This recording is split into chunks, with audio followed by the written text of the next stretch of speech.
சிந்திங்க 9 சேனல் சொந்தங்கள் எல்லாருக்கும் அன்பான வணக்கங்கள். இன்னைக்கு நம்ம சேனல் ஆன்மீக தகவல் பகுதியில நம்மளுடைய பதிவுகள் அப்படின்னு பார்த்தோம்னா, இதெல்லாம் கண்டிப்பா செஞ்சா நல்லது அப்படின்ற மாதிரி தான் இருக்கும். ஏன்னா ஒரு நாள் செய்ய முடியலனாலும் இன்னொரு நாள் அதை செய்யறதுக்கு முயற்சி பண்ணும்போது அந்த ஒரு செயல் நமக்கு நல்ல பலனை அன்னைக்கு தரும்போது, இது மாதிரி செஞ்சா நல்லா தானே இருக்கு, இதை தொடர்ந்து செய்யலாமே அப்படின்னு தோணும். உதாரணத்துக்கு, நாம தலை ஸ்நானம் பண்ணிட்டு தான் நம்ம நாளையே தொடங்கணும் அப்படின்னு நான் சொல்லுவேன். எப்போதுமே சொல்லுவேன். தலை ஸ்நானம் பண்றது அப்படிங்கிறது நம்முடைய உடல் சூட்டை தணிக்கிறதுக்கும் ஒரு அம்சமாக அமையுது. நம்முடைய குடும்பத்துக்கு சில தவறுகள் ஏற்படாமல் இருக்கிறதுக்கும் ஒரு அம்சமாக அமையுது. என்னன்னா, நம்முடைய பங்காளிகள், அதாவது நான் ஒரு பெண் திருமணம் ஆயிட்டு புகுந்த வீட்டுக்கு போயிட்டாங்க அப்படின்னு சொன்னா, கணவர் சைடு, அதாவது அவங்க மாமனார் சைடு, கணவர் சைடுல இருக்கக்கூடிய பங்காளிகள் யாராவது உலகத்துல தினம் தினம் யாராவது ஒருத்தர் இறந்துட்டு தான் இருப்பாங்க. அது தூரத்தை சொந்தம் அப்படி இப்படின்னு பங்காளி முறை ஏதோ ஒரு இறப்புன்றது இருந்துகிட்டு தான் இருக்கும். அந்த இறப்புனால எந்த ஒரு தவறும் குடும்பத்துல ஏற்பட்டு விடக்கூடாது, அவர்களுக்காக நான் தலை ஸ்நானம் செஞ்சுக்கிறேன் அப்படின்னு சொல்லிட்டு ஒரு குடும்ப தலைவியாக நாம எடுக்கக்கூடிய தலை ஸ்நானம் அப்படிங்கிறது நம்ம குடும்பத்துக்கு, நம்மளுடைய குழந்தைகளுக்கு நல்ல ஒரு எதிர்காலத்தை தரும் அப்படிங்கிறது ஒரு உண்மை. அது மட்டும் இல்லாமல் இரவு முழுக்க நாம கருமையான ஒரு சூழல்ல தூங்குறோம். லைட்லாம் போட்டுக்கிறீங்க இல்லை, அது வேற. ஆனா இரவுனாலே கருமைதான். அந்த ஒரு சூழல்ல நாம தூங்கும்போது காலையில நாம எழுந்து பளிச்சா நம்ம வேலையை தொடங்கணும் அப்படின்னும் போது நம்மளுடைய உடல் அப்படிங்கிறது அதனுடைய கருமையை போக்கணும். அதாவது இருள் சூழ்ந்த அந்த இரவுல நம்ம தூங்கும்போது நம்மை சுத்தி இருந்த அந்த இருள் விலகணும் அப்படின்றதுக்காகவும், உடல் குளுமை அடையணும் அப்படின்றதுக்காகவும் தலை ஸ்நானம் அப்படின்றத பண்றோம்.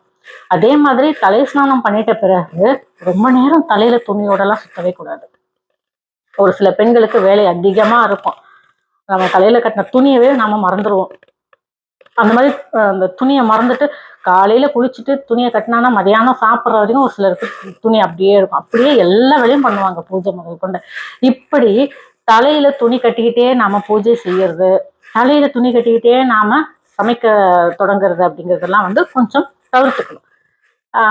அப்ப சினிமாலெல்லாம் காட்டுறாங்களாம்மா, தலையில துணி கட்டிக்கிட்டு தானே பூஜையே பண்றாங்க. அது எதற்காகன்னா, நாம தலை ஸ்நானம் பண்ணிட்டு தான் பூஜையே செய்யணும் அப்படிங்கிறத ஒரு குறிப்பாக உணர்த்தும் விதமாக தான் அந்த சினிமால கூட அந்த காட்சிகள் தலை குளிச்சுட்டு பூஜை பண்ணுன்னு சொல்றாங்க. அதுதான் அர்த்தமே தவிர, நாம சினிமால காட்டுற மாதிரியே நம்மளுடைய வாழ்க்கையை வாழணும்னு நினைச்சா சில நேரங்கள்ல தவறாக போயிடும். அதனால நாம இந்த குளியல் அப்படின்றத, ஸ்நானம் அப்படின்றத பண்றோம்னா தலையில துணி கட்டிட்டு அந்த துணியை கழட்டிட்டு தலையை நல்லா ஓரளவுக்கு நல்லா உலர்ந்துருச்சு அப்படின்னு சொன்னா நுனியை முடிச்சிட்டோ இல்லை நீங்க தலையை வாரி பின்னல் போட்டு பூ வச்சுட்டு உங்களுடைய பூஜை அப்படின்றத தொடங்கி உங்களுடைய அந்த நாள் அப்படிங்கிறது சிறப்பாக இருக்கிறதுக்கு முயற்சி பண்ணணும். ஏன்னா சில பேர் துணி கட்டிடுவாங்க, அப்படியே பூஜை பண்ணுவாங்க. அதெல்லாம் பார்க்கறதுக்கு வேணா நல்லா இருக்கும், சினிமால பார்க்கறதுக்கு நல்லா இருக்கும். அந்த சினிமால கூட நமக்கு உணர்த்தக்கூடிய விஷயத்த தான் நாம எடுத்துக்கணும். குளிச்சுட்டு பூஜை பண்ணு, குளிச்சுட்டு நாளை தொடங்கு, இதுதான் நமக்கு சொல்லக்கூடிய ஒரு உண்மை இல்லையா? அப்போ தலையில துணி கட்டிக்கிட்டே நாம எல்லா வேலையும் செய்யறது, சில பேர் தலையில சீப்பு சொருகிட்டே எல்லா வேலையும் செய்வாங்க. இதெல்லாம் நமக்கு சில அசௌகரியங்களை தரக்கூடியது.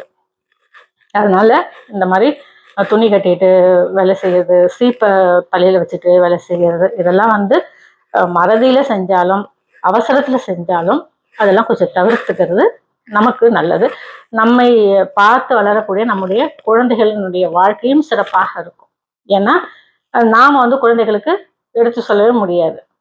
இப்பெல்லாம் இருக்கக்கூடிய குழந்தைகள் வெளியில போனோம்னா உடனே தலை குளிக்கிறாங்க. தலை குளிச்சுட்டு அந்த துணியை கட்டிட்டே எல்லா வேலையும் செய்யறாங்க அவங்க கிளம்புற வரைக்கும்.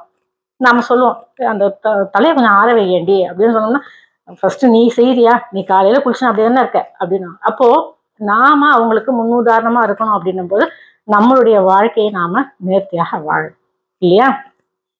இன்னைக்கு இந்த தகவல் பயனுள்ள தகவலா இருக்குன்ற நம்பிக்கை எனக்கு இருக்கு.